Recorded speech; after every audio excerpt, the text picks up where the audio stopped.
한 7, 8년쯤 전 일이라고 생각되는데요. 제가 그 필리핀으로 단기 선교를 갔었습니다. 단기 선교를 잘 마치고 이제 다음 날 한국으로 오기 전에 그 선교사님 댁에서 하루를 묵게 됐는데 등에 보니까 뭐 종기 같은 게 하나 났어요. 보니까 벌레한테 물린 거예요. 그래서 고약이 없느냐 그랬더니 마침 한국에서 가져온 고약이 있다. 그래서 고약을 발라줬어요. 그리고 그 다음날 한국으로 와야 되는데 소화가 안 되는 거예요. 속이 너무 쓰린 거예요. 그래서 공항에 나가면서 소화제를 사다가 소화제를 먹었습니다. 소화제를 먹고 비행기를 탔는데도 속이 너무 아픈 거예요. 답답한 거예요. 아주 체한 것 같은 거예요. 그래서 비행기 안에서 음식을 하나도 먹지 못하고 한국으로 돌아왔어요. 귀국하자마자 동네 병원에 가서 내가 이만저만해서 이래서 소화가 참 안 된다 그랬더니 의사 선생님이 누워보시라. 누워서 배를 한번 두들기더니 위염이네요 그러시더라고요. 그러면서 위염약을 지어주시는 거예요. 그 다음날 주일이기 때문에 위염약을 먹고 좀 차도가 생기면 좋겠다. 그런데 통증이 안 없어지는 거예요. 그 상태에서 주일을 지나는데 하필 그 주에 설교를 4번이나 해야 되는 아주 힘든 주일이었습니다. 설교를 4번 하고 집에 돌아오니까 완전히 녹초가 됐는데 그 다음엔 허리가 아픈 거예요. 제가 이 산호세에 있을 때 허리 디스크 수술을 했기 때문에 조금 많이 피곤하면 허리가 또 아파요. 그래서 이거 디스크 때문에 무리를 해서 이게 좀 허리가 아픈가 보다. 그리고 진통제를 먹었어요. 그리고 월요일 날 목회자 세미나가 있어서 이제 진통제를 먹고 목회자 세미나 갔는데 앉아 있는데 배도 아프고 등도 아프고 이제 급기야 머리까지 아픈 거예요. 도저히 안 되겠어서 세미나 도중에 나가서 그 근처에 병원에 갔어요. 그래서 제가 지금 위험이 아주 심한 것 같다고 그랬더니 그 의사 선생님이 누워보세요. 그랬더니 배를 두들기더니 그 다음에 엎드려 보세요 그러더라고요. 엎드려 보더니 등을 뜩 가더니 에이 선생님 대상포진이네요 그러는 거예요. 제가 물어봤어요. 대상포진일 가능성이 있다는 거죠? 아니요 100% 대상포진입니다. 그래서 제가 다시 물어봤어요. 아니 대상포진인데 왜 소화가 안 되죠? 그랬더니 그 의사 선생님이 선생님 인간이 얼마나 미련한지 자기 속이 아픈지 겉이 아픈지 구별을 못합니다. 그러더니 약을 지어주는 거예요. 그 약을 먹고 이틀 만에 통증이 완화되기 시작하는 거예요. 대상포진인데 벌레 물린 줄 알고 위염인 줄 알고 디스크인 줄 알고 생고생을 한 거죠. 여러분 어쩌면 이게 우리 인생사 같아요. 우리 인생에는 고난이 있습니다. 고통이 있어요. 기독교에서는 그런 고통이 있는 인생을 광야 같다 이렇게 표현을 합니다. 불교에서는 아예 고해라 고생의 바다다. 좋은 날도 있고 고통스러운 날도 있는데 합쳐보면 그냥 다 고생이다. 그런데 이 고생을 하는 고난을 받는 그 근본 원인이 무엇인지 알지 못하면 그냥 생고생만 하는 거예요. 그런 의미에서 오늘 본문은 매우 중요한 본문입니다. 왜냐하면 오늘 본문은 우리 인생의 근본 문제의 근원이 모든 문제의 근원이 무엇인지 알려주기 때문에 그래요.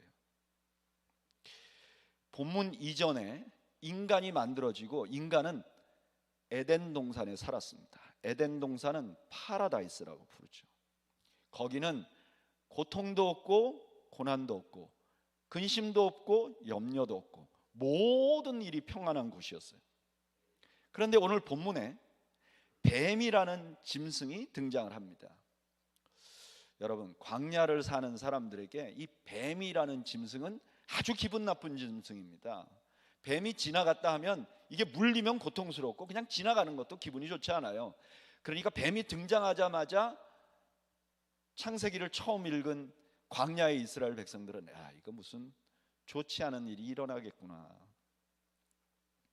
그런데 이 뱀이 말을 합니다. 성경에서 짐승이 말을 하는 경우는 2번밖에 안 나와요. 한 번은 오늘 본문이고 또 한 번은 민수기 22장 28절에 발람이라는 선지자가 하나님 말씀 안 들으니까 나귀가 안 갈라고 그럽니다. 그러니까 발람이 왜 안 갈라 그래? 그러고 때리니까 갑자기 나귀가 입을 열어서 당신에게 내가 무엇을 했길래 이같이 3번이나 때립니까? 라고 말을 한 게 한 번 나와요.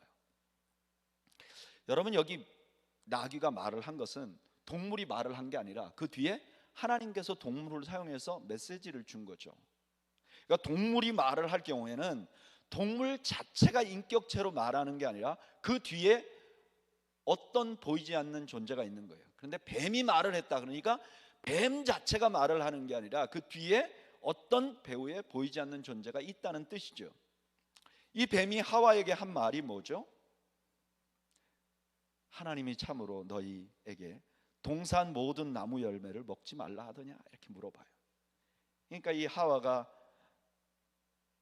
하나님이 말씀하실 때 먹으면 죽을지도 몰라 이렇게 말했다고 전해요. 그랬더니 거기에 뱀이 이렇게 대답합니다. 창세기 3장 4절 5절.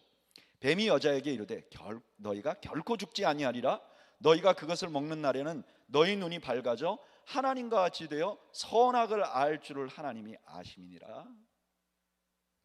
하나님이 말씀하신 창세기 2장 17절 선악을 알게 하는 나무 열매는 먹지 말라. 내가 먹는 날에는 반드시 죽으리라는 하나님의 말씀을 정면으로 부인하고 대적하는 것이죠.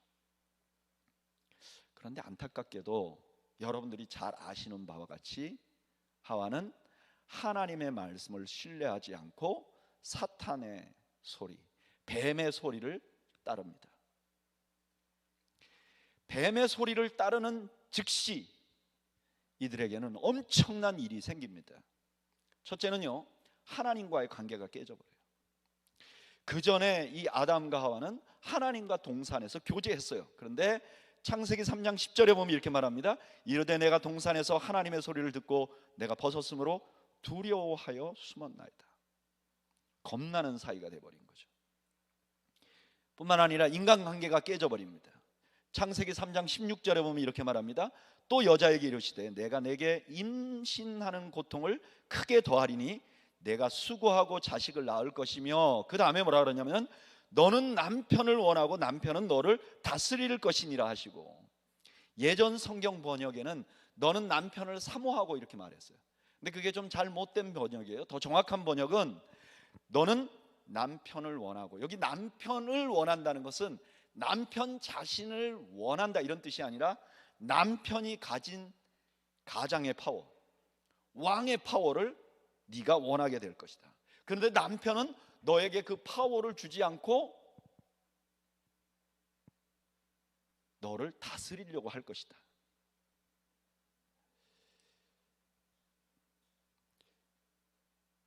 우리 집이 생각이 나죠, 금방. 가장 사랑해서 결혼한 두 사람 사이에 권력 투쟁이 생긴 거예요. 서로 양보해야 된다고 분명히 돼 있는 가정에서 싸움이 일어나는 거죠. 그러니까 나머지 관계는 말해 뭐 하겠습니까? 뿐만 아니라 이것 때문에 물질과의 관계가 깨집니다. 17절에 아담에게 이르되 내가 내 아내의 말을 듣고 내게 먹지 말라 한 나무의 열매를 먹었은즉 땅은 너로 말미암아 저주를 받고 너는 내 평생에 수고하여야 그 소산을 먹으리라. 여기 수고는 고통입니다. 네가 고통을 겪지 않으면 못 먹을 것이다. 소득을 얻을 수 없을 것이다. 그리고 자연과의 관계도 깨져버립니다. 3장 18절에 이렇게 말해요. 땅이 내게 가시덤불과 엉겅퀴를 낼 것이라. 내가 먹을 것은 밭의 채소인지.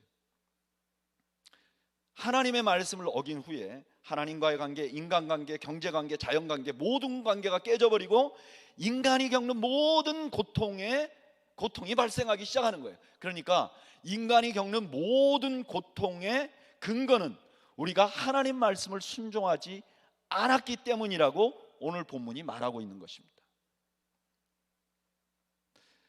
여러분들은 죄가 우리를 고통스럽게 한다는 것을 인정하십니까? 하는 사람도 있고 안 하는 사람도 있고. 여러분들이 인정을 하던 안 하던 이것은 팩트입니다. 마치 제가 대상포진이었던 것처럼 이게 대상포진일 수도 있다는 뜻이지 않습니까? 의사 선생님이 아닙니다, 대상포진입니다. 죄 때문일 수 있다는 거죠. 아니요, 죄 때문입니다. 우리는 이것을 볼 수 있어야 합니다. 나와 하나님과의 관계가 올바르지 않은 것, 그건 죄 때문이에요. 순종하지 않기 때문이에요. 나와 내 안에 내 주변의 사람들과 관계가 깨지는 것도 내가 하나님 앞에 순종하지 않았었죠. 경제적인 문제도 내가 하나님 말씀을 순종하지 않기 때문이고, 지금 자연재해의 문제도 우리가 하나님 앞에 순종하지 않기 때문이죠. 우리는 이것을 볼 수 있어야 됩니다. 오늘 본문은 불순종이 인생이 겪는 모든 문제의 근원이라는 것을 알려줘요. 그리고 한 걸음 더 나가서 더 절망적인 것도 알려줍니다. 뭐냐? 지금 상황이 절망적인데 인간은 그 스스로의 문제를 해결할 수 없다는 것을 알려줍니다. 오늘 본문 7절에 이렇게 말해요. 창세기 3장 7절, 이에 그들의 눈이 밝아져 자기들이 벗은 줄 알고 무화과 나무 잎을 엮어 치마로 삼았더라. 인간의 능력은 뭐냐면 무화과 나무를 잘라서 치마를 만드는 거예요. 여러분, 무화과 나무가 얼마나 오래 갈까요? 잘 모르겠는데 한 시즌 못 입을걸요. 임시 방편이죠.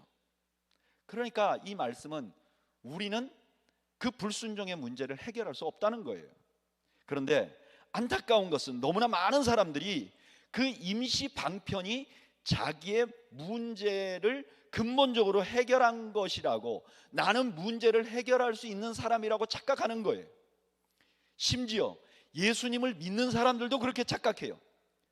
예수 믿는 사람들이요, 나는 올바로 살 수 있습니다. 나는 이때까지 정말 올바로 살아왔고 난 앞으로도 올바로 살 수 있습니다. 이렇게 착각하는 사람들이 너무나 많아요. 여러분, 성경 제대로 믿는 사람은 우리가 할 수 없다는 것을 고백하게 돼 있어요.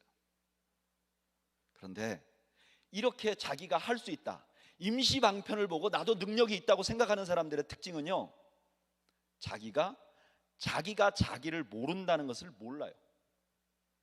따라해 보실까요?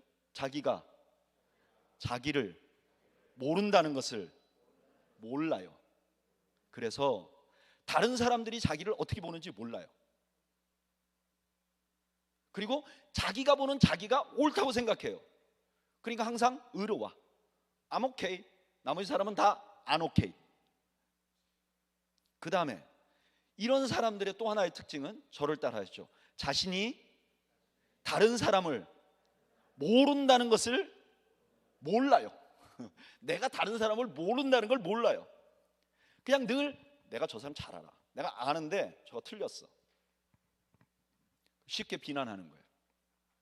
이런 대표적인 사람이 누구냐? 바리새인들이었어요. 그래서 예수님께서 이 바리새인들에게 이렇게 말했어요. 요한복음 9장 41절에 예수께서 이르시되 너희가 맹인이 되었더라면 죄가 없으려니와 본다고 하니 너희 죄가 그대로 있느니라. 나는 할 수 있어요. 그럼 넌 죄인이라는 거예요. 넌 아직 죄 문제가 해결 안 됐다는 거예요. 오늘 본문은 우리에게 분명하게 말씀하세요. 인간은 누구나 고통이 있어요. 그런데 인간은 누구나 그 고통을 해결할 능력이 없어요. 저는 여러분들이 내가 내 인생의 문제를 해결할 수 없다는 것을 고백하는 은혜가 있기를 축복합니다. 이게 축복이에요. 이것을 신약의 로마서는 이렇게 설명합니다. 로마서 3장 10절에서 12절, 기록된 바 의인은 없나니 하나도 없어. 에이, 나는 아닌데? 아니요, 너도 마찬가지예요. 의인은 없나니 이 세상에 하나도 없어요. 깨닫는 자도 없고 하나님을 찾는 자도 없고 다 치우쳐 함께 무익하게 되고 선을 행하는 자가 없나니 하나도 없도다. 이것이 우리 인간의 근본적인 문제이고 절망이에요. 죄가 우리를 망가뜨렸고 우리는 그것을 바로잡을 능력이 없어요. 그런데 창세기는 여기서 끝나지 않아요. 여기서 또 하나의 중요한 진리를 우리에게 알려줘요. 그것은 우리가 우리는 이 죄 문제를 해결할 수 없는데 우리가 어디에 소망을 두어야 하는지를 알려줘요. 오늘 본문을 언뜻 보면요, 이렇게 보여요. 잘 보세요. 하나님이 세상을 완전하게 만들었어요. 그런데 사탄이 와가지고 그 세상을 망가뜨려 버렸어요. 그러니까 이 창세기 3장의 이야기를 우리는 이렇게 흔히 생각해요. 하나님이 완벽하게 만들어 놓은 세상에 사탄이 공격을 했는데 그 공격이 유효해서 세상이 망가져 버렸다.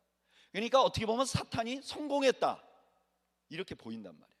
그런데 14절 말씀은 이 창세기 3장을 올바로 볼 수 있는 관점을 우리에게 줘요.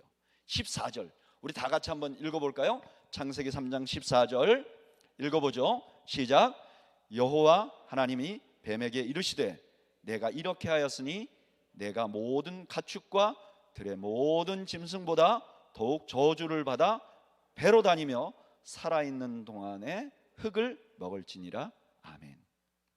제가 한번 여러분들에게 여쭤볼게요. 뱀은 흙을 먹나요? 안 먹나요? 뱀은 흙을 먹는다고 생각하는 분 손 들어보십시오. 뱀은 흙을 안 먹는다고 생각하시는 분 손 들어보십시오. 모두 다 성경을 믿는 분들이네요. 뱀은 흙을 안 먹는데요, 다 안 먹는다고 하는데 왜 그런 하나님은 먹을 거라 그랬죠? 이게 관용어구예요. 근동아시아에서 두 왕국이 전쟁을 하잖아요. 그럼 한쪽 왕이 지잖아요.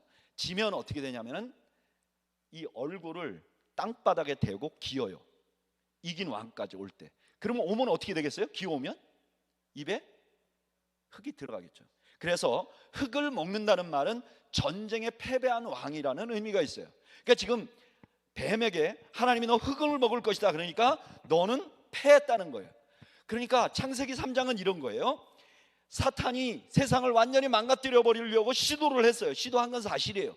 그러나 결국 하나님께 들켜가지고 하나님께 완전히 제압을 당한 거예요. 이게 창세기가 주는 근본적인 메시지예요. 이런 관점을 예수님도 우리에게 원하셨어요. 마가복음 3장 27절에 이렇게 말해요. 사람이 먼저 강한 자를 결박하지 않고는 그 강한 자의 집에 들어가 세간을 강탈하지 못하리니 결박한 후에야 그 집을 강탈하리라. 무슨 뜻이죠? 하나님이 이미 이겼다는 거 잊지 마라, 이런 말이죠. 여러분, 우리 하나님은 이미 창세기 때 승리하셨습니다. 여러분 믿으십니까? 우리는 종종 살면서 절망을 경험해요. 그러면 이런 생각이 들어요. 야, 여기까지는 하나님도 우리 못 도와주는구나. 하나님이 살아계시면 이런 일이 안 일어나는구나. 여러분, 이것은 주님이 주는 생각이 아닙니다. 성경이 주는 생각이 아니에요. 현혹되지 마세요. 하나님은 이미 이기셨어요. 그리고 지금도 이기고 계시고 앞으로 완전히 이기실 거예요. 그 증거가 뭐냐? 기독교 역사가 그걸 증명하고 있어요. 예수님이 승천하신 후에 30년 정도만 조금 기독교가 괜찮았어요. 30년 이후부터 기독교는 극심한 핍박을 받았어요. 300년이나. 여러분, 어떤 한 민족이요 300년쯤 극심한 피해를 받으면서 다른 나라의 속국이 돼버리면요 정체성 잊어버립니다. 그런데 기독교인들은 국가도 아니고 민족도 아닌데 300년 동안 극심한 피해를 봤어요. 이분들이 사는 곳에서 살 수가 없어서 지하 동굴로 들어가기 시작했어요. 그 지하 동굴이 640km, 여기서 거의 LA 가기만큼 동굴을 판 거예요. 이게 절망의 길이죠. 여기서 나올 거라고 어떻게 누가 생각하겠습니까? 그런데 지금 전 세계 3분의 1이 크리스천입니다.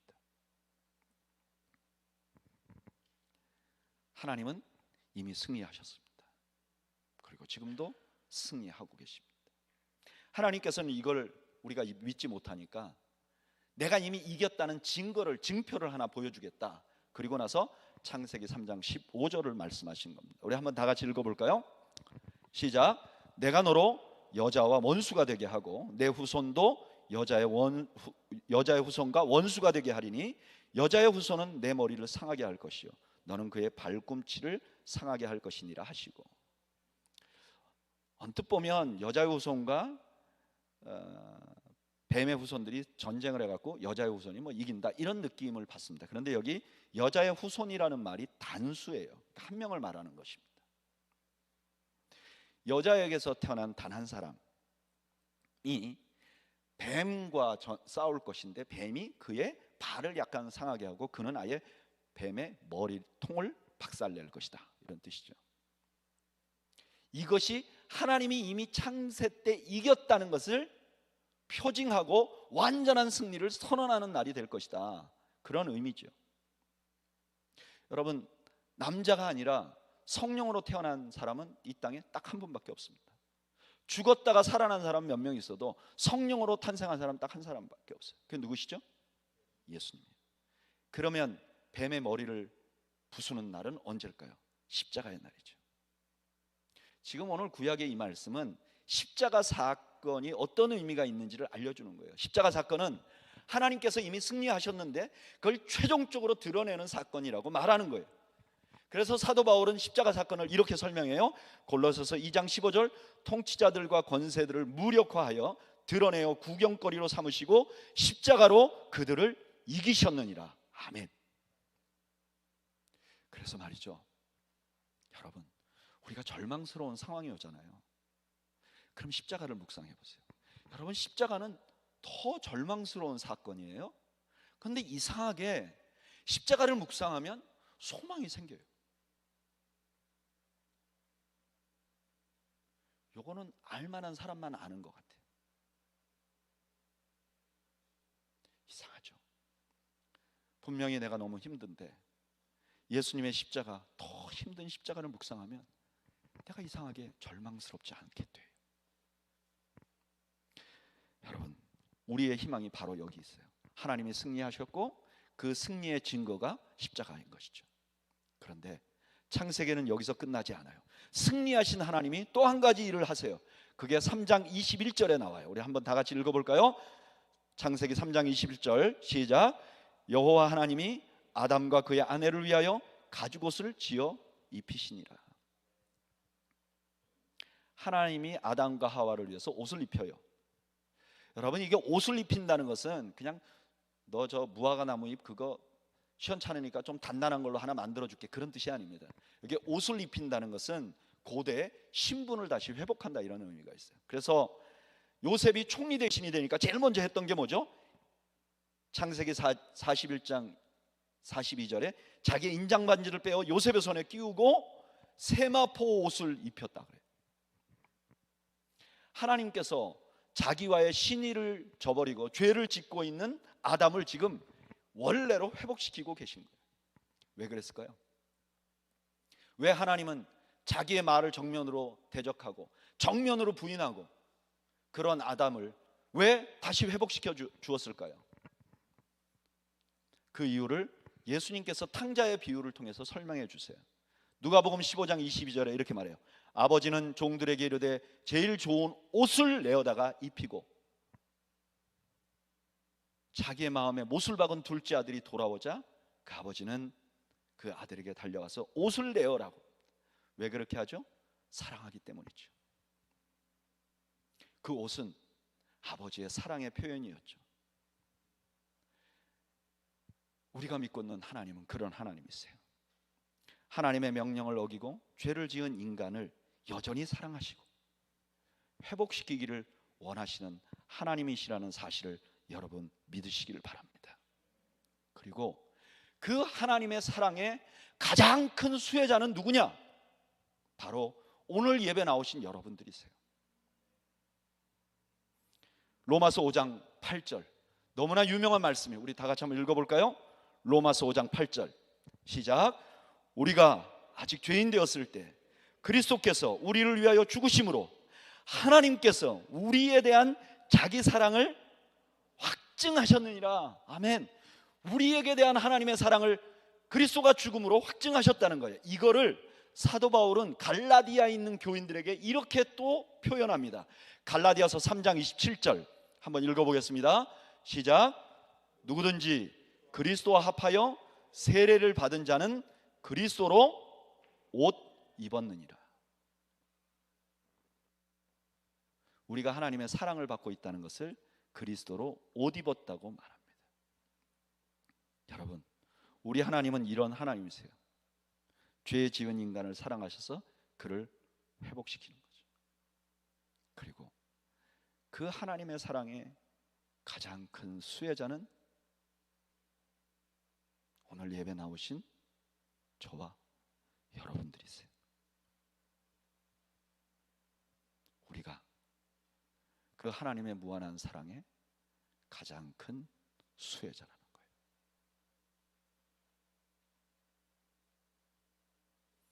저는 여러분들이 이 사실을 받아들이시기를 축복합니다.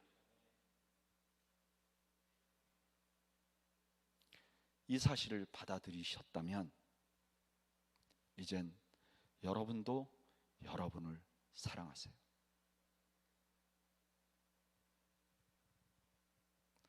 여러분도 여러분을 사랑하세요.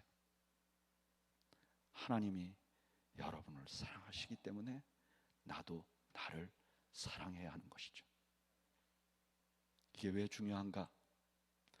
자기를 사랑하지 않으면 하나님과의 관계가 회복되지 않아요. 저는 저에게 되게 엄격한 사람입니다. 죄책감도 유난히 많고요. 그래서 예전에 한 작은 실수들도 저를 많이 괴롭혀요. 그래서 한 해를 지날 때마다 연말이 되면 제가 굉장히 힘이 듭니다. 이유는 한 해를 돌아보면 후회밖에 없어요. 저는 매일같이 큐티를 하는데 큐티를 할 때마다 저의 마음이 늘 아파요. 그러다 보니까 하나님과의 관계가 친밀해지지 못하는 거예요. 신앙생활은 어려서부터 했는데 늘 하나님과 거리감이 있는 거예요. 무언가 나를 다 알고 있는 하나님?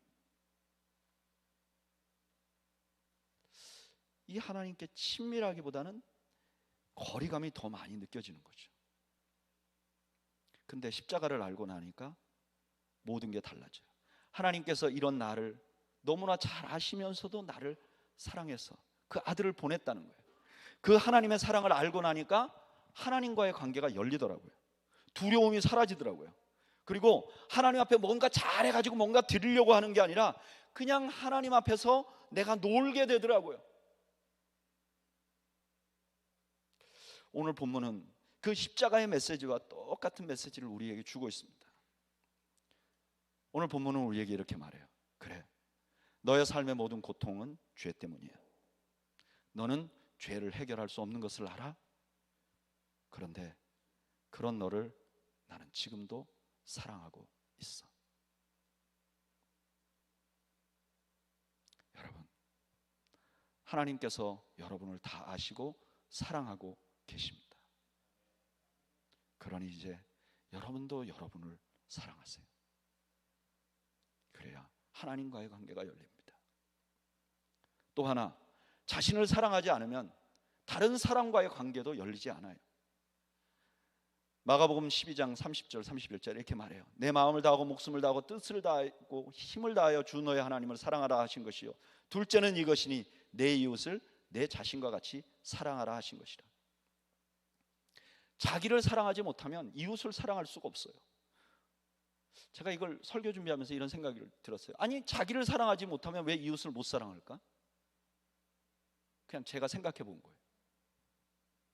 자기를 사랑하지 못하면요, 절대 이웃에게 사과 못합니다. 사과는요, 인간관계를 건강하게 만드는 열쇠예요. 그런데 자기를 사랑하지 못하는 사람, 즉 자존감이 높지 않는 사람은 절대 사과를 못해요. 왜냐? 사과해버리면 자기가 다 무너져 버리거든요. 두려워서 못해요. 또 자기를 사랑하지 못하면 다른 사람을 사랑하는 법을 모릅니다. 어떻게 사랑해야 될지 몰라요. 자기 방식으로 뭔가 해요. 저는 어렸을 때부터 많이 사랑을 받은 아들이었어요. 손자였고. 그래서 제 부모나 형제나 그리고 결혼해서 아내나 아이들에게 제가 최선을 다했어요. 근데 제가 저에게 엄격하니까, 나에게 사랑을 준 적이 없으니까 내가 다른 사람에게 사랑을 주는데 그게 오히려 상처가 되는 거예요. 어렸을 때는 제 동생들에게 내가 오빠고 아버지가 안 계시니까 내가 이 아이들을 사랑으로 더 나쁜 물에 들지 않도록 지도 제대로 못하면서 그런 책임감을 가지고 동생들에게 엄격하게 했던 거죠. 아내와 아이들에게도 내가 최선을 다해서 행복한 가정을 만들기 위해서는 울타리를 만들어야 되고 내가 열심히 사역해야 되고, 그러니까 나는 사랑을 줬는데 그게 받는 사람에겐 상처가 될 수 있는 거예요. 너무 감사한 거는 저는 제 주변에 제 부모님이나 제 형제들이나 제 아내나 제 아이들이 다행히 너무 좋은 사람들이라 관계가 많이 안 깨진 것 같아요. 그러니까 제가 잘해서가 아니라 좋은 사람들이라. 근데 여러분, 나랑 비슷한 사람이라면 가족이 관계가 다 깨지는 거예요. 왜냐하면 내 방식대로 사랑을 하거든요. 여러분, 하나님이 여러분들을 사랑하십니다. 여러분도 여러분을 사랑하세요. 이제 그만 여러분들을 용서하세요. 그리고 그 마음으로 다른 이들을 대하세요. 자신을 사랑하지 못하면요, 세상과의 관계도 회복되기가 어려워요. 자기를 사랑하지 못하는 사람들의 큰 특징은요, 자기가 뭐가 기쁜지 몰라요. 대한민국을 배경으로 한 대부분의 남자들이 그래요.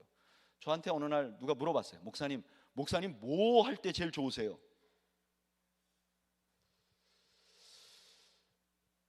아하, 잘 모르겠는 거예요. 전 어려서 이경열 씨는 취미가 뭐예요? 책 읽는 거예요. 왜 책 읽는 거라고 말했느냐? 저는 시간이 나면 책을 읽었어요. 왜냐하면 읽어야 했기 때문에. 그래서 그냥 시간이 나면 하는 게 취미인 줄 알았어요. 그게 즐거운지 안 즐거운지 몰랐어요. 내가 뭘 기뻐하는지 몰라요. 왜냐하면 나를 사랑하지 않으니까 나에 대해서는 뭐든지 꾸역꾸역 네가 해야만 하는 일을 해야 돼 라고 말했지, 한 번도 네가 뭘 좋아하느냐, 뭐 할 때 행복하느냐, 뭐 할 때 만족스럽냐 물어본 적이 없어요. 그리고 자기 자신을 사랑하지 못하는 사람은요, 자기 삶에 대해서 불안한 마음이 있어요. 자기를 사랑하지 못하는 사람은요, 좋은 일이 자꾸 생기면 그냥 마음에 내가 이런 걸 누려도 되나? 근데 좋지 않은 일이 생기면 어떻죠? 내가 이럴 줄 알았어. 내가 재수가 있을 수가 없지. 뭐 이런 생각을 하는 거예요. 그러니까 누리지를 못하는 거예요, 행복을. 내가 나를 사랑하지 않으면 하나님과의 관계도, 이웃과의 관계도, 세상과의 관계도 열리지 않는 것이죠. 우리 하나님께서는 근본적인 죄 문제를 해결하기 위해서 그 아들을 십자가에 다셨어요. 그리고 창세기 말씀을 통해서, 그리고 성경 말씀을 통해서 죄는 이미 다 해결을 했는데 그 죄에 젖어 있는 과거의 습관, 나를 용서하지 못하고 나를 사랑하지 못하고 하나님께 소망을 두지 못하는 그 습관 때문에 우리가 여전히 죄 가운데 있는 사람처럼 고통을 겪고 있기 때문에 하나님께서 십자가를 통해서 우리에게 말씀하시는 거예요. 내가 너희를 몰라서가 아니라 내가 너희를 잘 알아. 그런데 내가 너희를 사랑해. 그러니 너희도 너희를 사랑하고 그 사랑으로 너희 이웃을 사랑해 줘. 말씀을 마무리하겠습니다. 여러분, 우리는 고통스러운 인생을 살고 있어요. 그 원인은 죄 때문입니다. 그 죄는 우리가 해결할 수 없어요. 그런데 우리가 소망이 있는 것은 하나님께서 우리를 사랑하신다는 거예요. 그냥 사랑하는 것이 아니라 아들을 보내기까지 사랑하신다는 거예요. 그래서 우리 죄를 그냥 단순히 씻어주실 뿐만 아니라 회복시키기를 원하신다는 거예요. 이제 여러분을 용서하시고 여러분들을 사랑하시기를 축복합니다. 우리 그런 마음을 담은 찬양이 있어요. 한국에서 왜 이 찬양을 넘어서 수많은 사람들에게 힐링을 주는 노래로 바뀌었느냐? 바로 우리 모두가 우리를 사랑하고 용서하지 못해서 매여 있었기 때문에, 이 찬양이 그런 세상을 향해서 하나님의 메시지를 올바로 전했기 때문이라고 생각합니다. 우리 이 찬양을 들으면서 내가 나에게 말하죠. 너는 사랑받기 위해 태어난 사람이야. 이제 너를 놓아줘. 이제 너를 용서해줘. 우리 함께 찬양을 부르면서 나를 사랑하도록 나에게 말씀하겠습니다.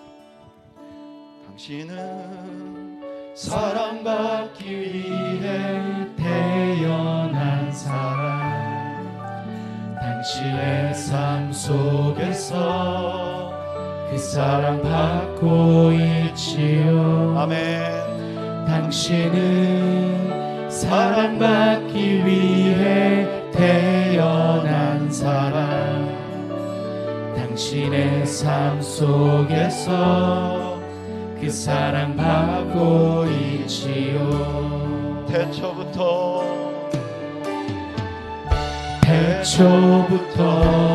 시작된 하나님의 사랑은 우리의 만남을 통해 열매를 맺고, 당신이 이 세상에 존재함으로 인해 우리에겐 얼마나 큰 기쁨이 되는지. 당신은 사랑받기 위해 태어난 사람,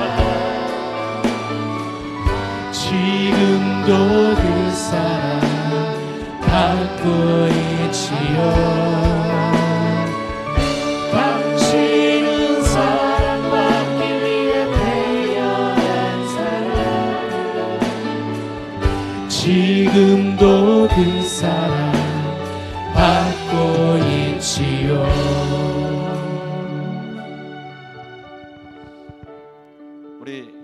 우리 자신이 기도하기 전에 우리 옆에 있는 분에게 이 말을 좀 해주세요.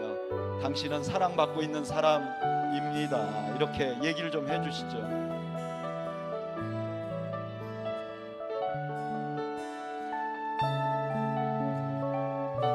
그리고 이제 우리 자신에게 말할 시간입니다. 우리 다 같이 눈을 감죠. 그리고 자기의 이름을 불러보세요. 경렬아, 넌 사랑받을 자격이 있어. 너가 잘했기 때문이 아니라 하나님이 너를 사랑하신대. 자기 이름을 불러주시죠. 그리고 이렇게 말해주세요. 그동안 수고했어. 쉽지 않은 인생 살아오느라 수고했다.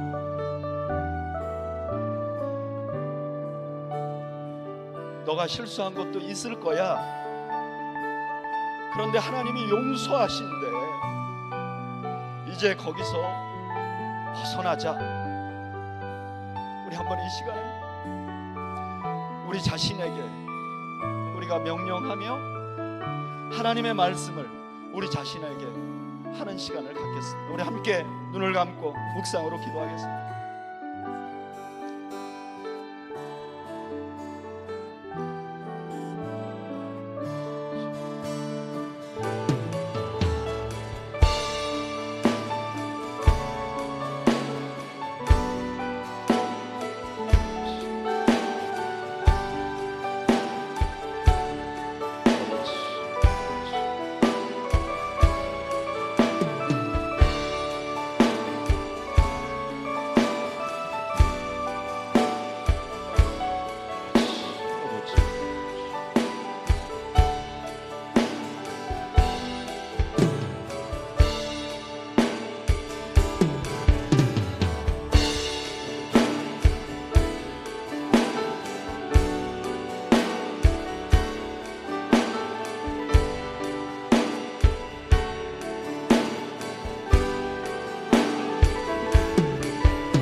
당신은 사랑받기 위해, 당신은 사랑받기 위해 태어난 사람, 당신의 삶 속에서 그 사랑 받고 있지요.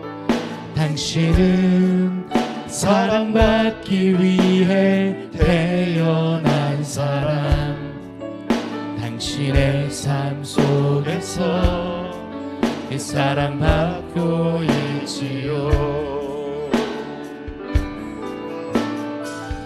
태초부터 시작된 하나님의 사랑 우리의 만남을 통해 열매를 맺고 당신이 이 세상에 존재함으로 인해 우리에겐 얼마나 큰 기쁨이 되는지.